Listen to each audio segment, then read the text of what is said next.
অনেক সময় কোনো মানুষ এই বনে প্রবেশের পর তারা নিরুদ্দেশ হয়ে যান। এরপর যখন তারা ফিরে আসেন তখন তারা তার বিগত সময়গুলোতে ঘটা ঘটনাগুলো কিছুতেই মনে করতে পারেন না।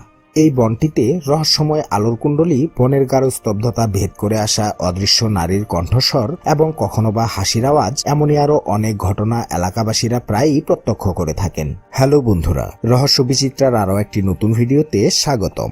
বন্ধুরা, বিজ্ঞানের অগ্রগতির এই যুগে এখনও এমন কিছু ঘটনা ঘটে যার কোনো সন্তোষজনক ব্যাখ্যা পাওয়া বেশ মুশকিল হয়ে পড়ে। তেমনি বিজ্ঞানের সকল সম্ভাব্য কারণকে উপেক্ষা করে নানা রকম অমীমাংসিত রহস্যে ভরপুর হয়ে যুগের পর যুগ ধরে একটি বিশাল বন দাঁড়িয়ে রয়েছে। এই বনটিকে যেন নানা রকম অদ্ভুত ঘটনার কেন্দ্রস্থল বলা যেতে পারে। বিজ্ঞানীরা বছরের পর বছর বহু চেষ্টা করেও এই রহস্যের কোনো কুলকিনারা করতে পারেননি, যার ফলে অসংখ্য গাছগাছালিতে ঘেরা বনটি সকলের কাছে ওয়ার্ল্ডস মোস্ট হান্টেড ফরেস্ট হিসেবে পরিচিতি পেয়েছে। বলছিলাম রোমানিয়ার ট্রান্সিলভানিয়ার ক্লাজনাপোকা শহরে অবস্থিত হইয়াবাছিউ নামক একটি ভুতুড়ে বনের কথা। প্রায় এই বনে ঘটে যাওয়া বিভিন্ন অতিপ্রাকৃত ঘটনা বনটিকে আরও বেশি ভৌতিক ও রহস্যময় করে তুলেছে। প্রায় 250 হেক্টর জায়গা জুড়ে বিস্তৃত এই বনের গাছগুলোর আকৃতিও যেন কিছুটা অস্বাভাবিক ধরনের। গাছগুলো কেমন যেন ডালে ডালে সব পেঁচানো। স্থানীয় এলাকাবাসী এবং বন পরিদর্শনে আসা মানুষের কাছ থেকে এখানে অশরীরী কোনো কিছুর উপস্থিতি, অদ্ভুত কিছুর আবির্ভাব, বিস্ময়কর আলোর বলয় সহ অবিশ্বাস্য এমন অনেক কিছুর বর্ণনাই পাওয়া যায়। বনে ঘুরতে আসা প্রায় সকলের কাছ থেকেই শোনা যায় তারা বনে থাকার পুরো সময়টা জুড়েই এক ধরনের অস্বাভাবিক মানসিক উদ্বিগ্নতায় ভুগে থাকেন। শুধু তাই নয়, তারা অনুভব করেন কেউ যেন তাদের প্রতিনিয়ত চোখে চোখে রাখছে।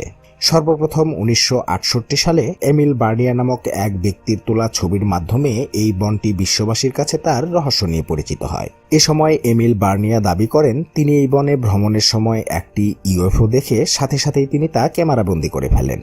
এই ঘটনার সত্যতা যাচাইয়ের জন্য কিছুদিন পরেই জীববিজ্ঞানী আলেকজান্ডার শিফট সেখানে অনেক ধরনের পরীক্ষা নিরীক্ষা করেন এবং আশেপাশের এলাকাবাসীদের সাথে এ ব্যাপারে কথা বলেন। এলাকাবাসীর ভাষ্যমতে সে সময় তারা গোলাকৃতির তীব্র আলোর বলয়কে বন থেকে ঊর্ধ্বাকাশের দিকে মাঝে মাঝে যেতে দেখেছেন। বনের খুব কাছাকাছি অবস্থিত মানাস্তুর শহরে থাকা দুজন ক্লাসবাসী সর্বশেষ 2002 সালে ইউএফও দেখার কথা জানিয়েছিলেন। এ সময় তারা দেখতে সিগারেটের মতো লম্বাটে আকৃতির প্রায় 50 মিটার দীর্ঘ একটি অতি উজ্জ্বল আলোক বস্তু বন থেকে আকাশের দিকে ছুটে যেতে দেখেছিলেন। প্রায় 27 সেকেন্ড সময়ের জন্য তারা বস্তুটিকে দেখতে পেয়েছিলেন। কথিত আছে একবার এক মেষপালক প্রায় 200টি মেষশাবককে ঘাস খাওয়ানোর জন্য এই বনে প্রবেশ করেছিল। বিস্ময়কর ব্যাপার হলো তারা আর কখনো ফিরে আসেনি, যেন একেবারে গায়েব হয়ে গিয়েছিল। এই ঘটনার পর হতেই অনেকেই এই বনে প্রবেশ করতে যথেষ্ট ভয় পেয়ে থাকে।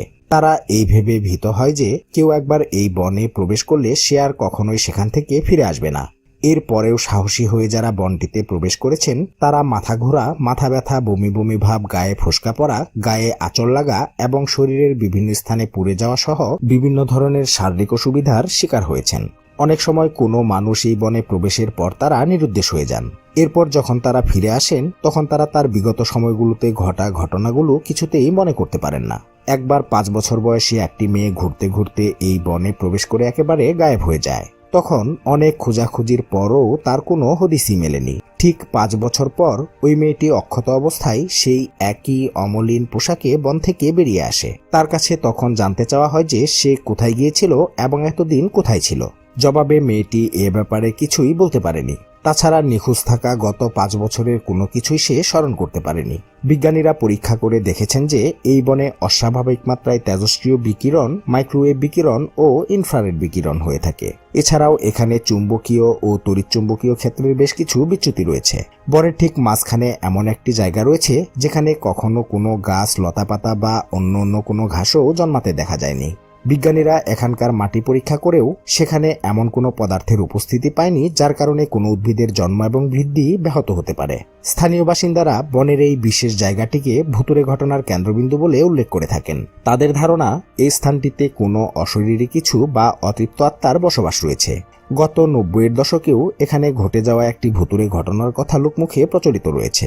ঘটনাটি হলো এই বনের আশেপাশের কোনো এক জায়গায় সেনাবাহিনীর ট্রেনিংয়ের জন্য ক্যাম্প করা হয়েছিল।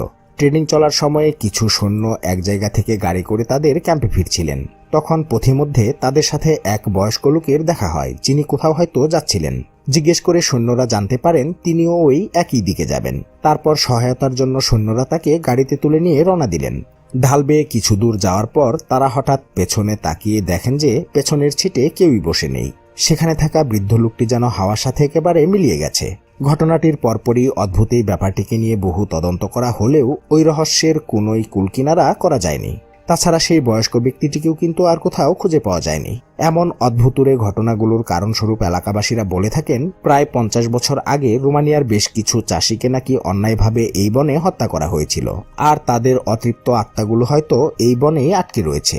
এই বনটিতে রহস্যময় আলোর কুণ্ডলী, বনের গাঢ় স্তব্ধতা ভেদ করে আসা অদৃশ্য নারীর কণ্ঠস্বর এবং কখনো বা হাসির আওয়াজ, এমনই আরও অনেক ঘটনা এলাকাবাসীরা প্রায়ই প্রত্যক্ষ করে থাকেন। তাছাড়া বনের গাছগুলোর মাঝ দিয়ে মাঝে মাঝে সারি সারি আলোকরশ্মিও বেরিয়ে আসতে দেখা যায়। এত আলোকরশ্মির কারণে সেই জায়গার তাপমাত্রা বেড়ে যাওয়াটাই স্বাভাবিক, কিন্তু তখন থার্মাল ডিটেক্টর দিয়ে মেপেও তাপমাত্রার কোনো তারতম্য পরিলক্ষিত হয়নি।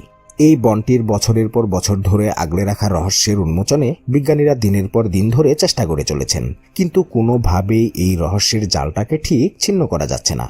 ট্রান্সিলভানিয়ার এই বনটি যেন সকল নিয়মকে উপেক্ষা করে আজও ভৌতিকতার ঘন অন্ধকারে ঢাকা পড়ে রয়েছে। তো বন্ধুরা, আজকের ভিডিওটি এই পর্যন্তই। ভিডিওটি আপনাদের কাছে কেমন লাগলো তা অবশ্যই কমেন্টে লিখে জানাবেন। ভালো লাগলে অবশ্যই একটি লাইক দিবেন, আর চ্যানেলটিকে সাবস্ক্রাইব করে পাশে থাকা বেল আইকনটি প্রেস করে দেওয়ার অনুরোধ তো থাকলোই। কথা হবে পরবর্তী ভিডিওতে। ভালো থাকবেন সবাই, ধন্যবাদ।